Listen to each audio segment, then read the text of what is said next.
This one is question 8 from revision quiz number 1, and it says a lifetime test is carried out on a particular type of component.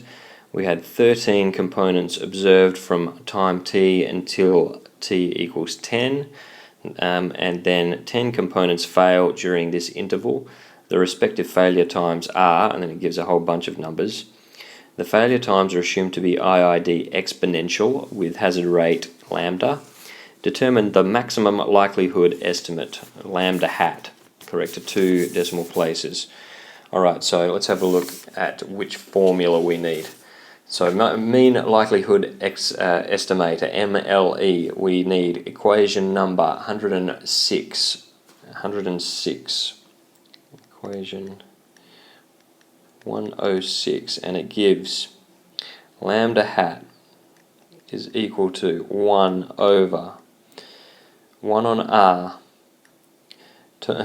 times the sum of I equals 1 to R Ti plus n minus R all times TR. Put that in brackets.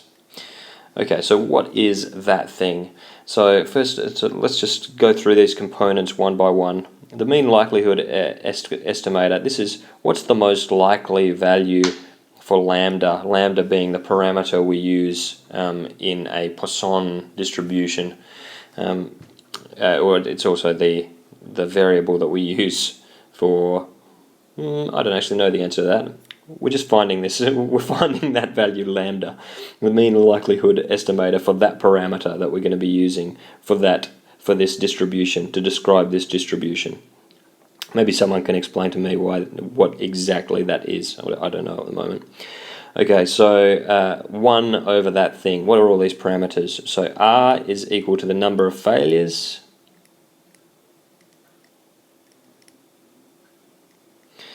Let's see. Ti is the failure of that component. Failure for that particular R.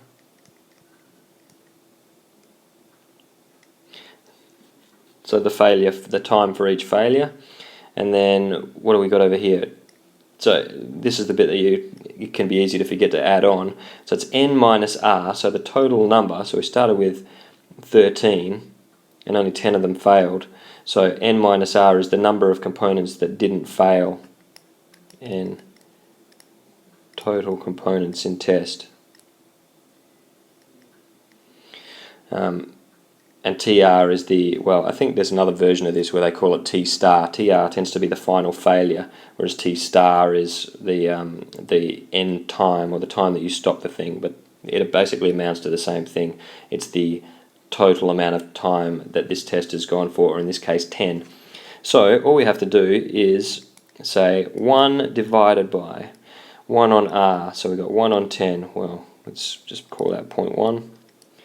0.1 times the sum of all these, so add these up, 2.6, in fact I'm not going to write them all out because that'll get ugly anyway, 2.6 plus 9.7 plus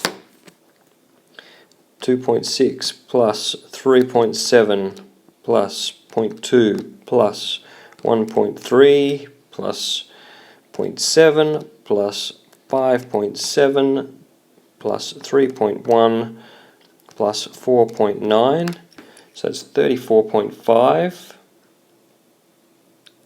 34.5, so summing up all of the times that they survived for, plus 3, so 13 minus 10, so we had a total of 13 components and 10 of them failed, so we're going to call the other ones 3 times the total time for the test, which was 10 were in minutes, seconds.